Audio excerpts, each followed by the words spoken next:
There's an old saying that says the fish stinks from the head, which could be me, you. It could be you.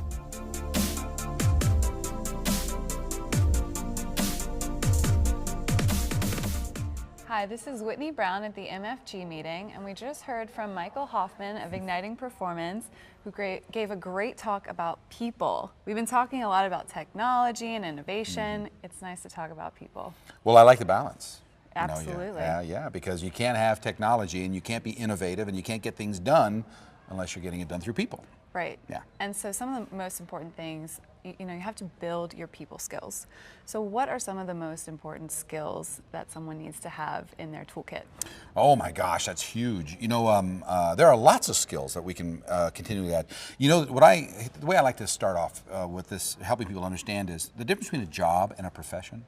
A job is something you get good at. I can learn this, and I can do this, and I can spend my time in that job getting really, really good. A profession is something that I will spend a lifetime getting good at, and people is a profession. So there are lots of skill sets. I broke it down into 3 areas to think about and to add skills to these areas. And what I mean by skills is approaching it on purpose. So the way we think, what we do, our behaviors, and what we say. And those were the 3 areas that I did. And I brought up examples in all 3 of those. So what is one, for example, about how I say something? Well, okay, I'll give you an example. To start off, the power of your words is amazing. I love the definition of trust that says it's not how I feel about you that makes me trust you. It's how I feel about me when I'm around you. I mean, if you think about it, think about the people that you've worked with or the teams that you've been on that are really good teams. Hopefully, if it was a good team, there was an atmosphere of I am for you and you are for me. Where I could make a mistake and I wasn't going to get killed by it, where we celebrated together, or I grew here. Have you ever had a boss that made you feel part of something larger, or made you feel like you were growing the most? I've worked in some very dysfunctional companies, but the department that I was in, I had one boss by the name of Dennis Cherry, who really helped me grow more than anywhere else. And one of the things he used to do was the way he talked to us. So when it comes to saying, one of the first things I have people go to is pay attention to what comes out of your mouth.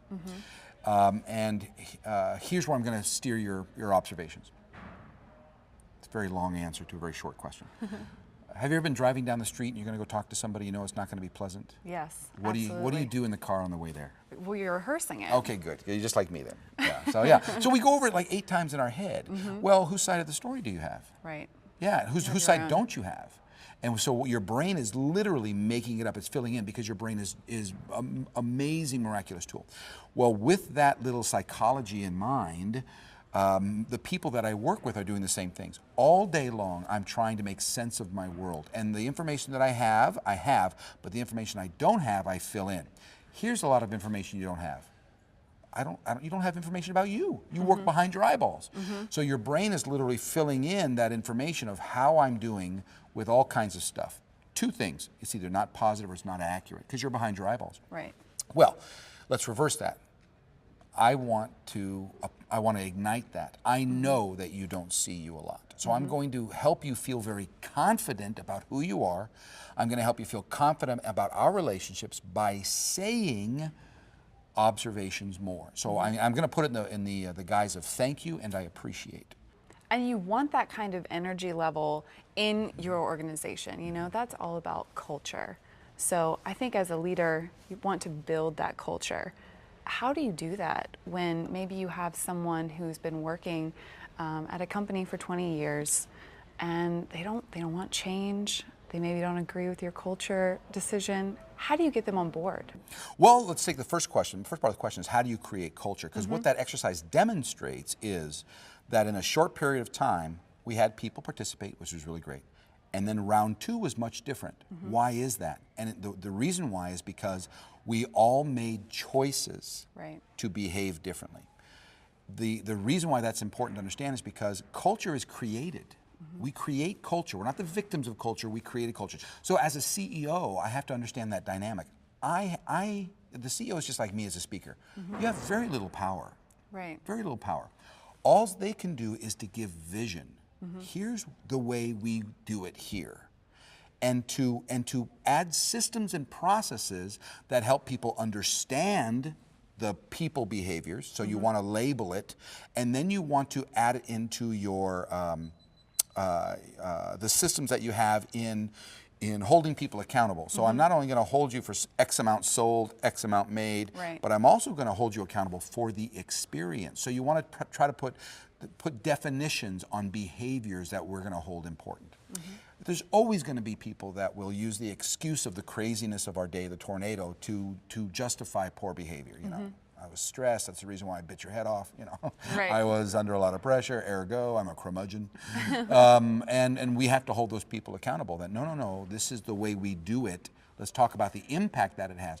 But until you have systems in place, you basically, it's a wish thing. Let's try to treat each other like this. If you want to try to truly change behavior, then you want to try to label the behaviors that we want to see more of and hold people accountable for it. So give me some examples of how you label behaviors. Excellent.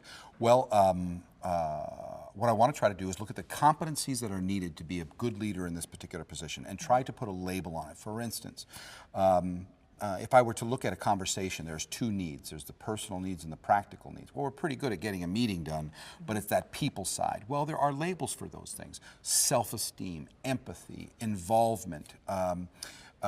Those things are words that you put onto behaviors that I can track. And so there may be key actions underneath those. So when it comes to helping people feel confident and competent, how am I coming across in how people see themselves? Well, once I put labels on them, then I can literally go after them with 360s. I can get information about them. But to answer your question, what does a CEO do to that? They have to champion it. There's an old saying that says the fish stinks from the head, which could be you. That could be you. But if the fish stinks from the head, then as a CEO, not only do I have to be able to put my hands around how do I want my people to behave, but I've got to model it and I've got to champion it. And that's really the biggest challenge of any CEO because we've got so many things else on our plate. But how we behave is just as important as how we're getting it done. Change starts at the top. Absolutely. Well, thank you so much, Michael, for talking with us. Pleasure. And thank you all for watching. This has been Whitney Brown for IMTS TV, reporting from the MFG meeting.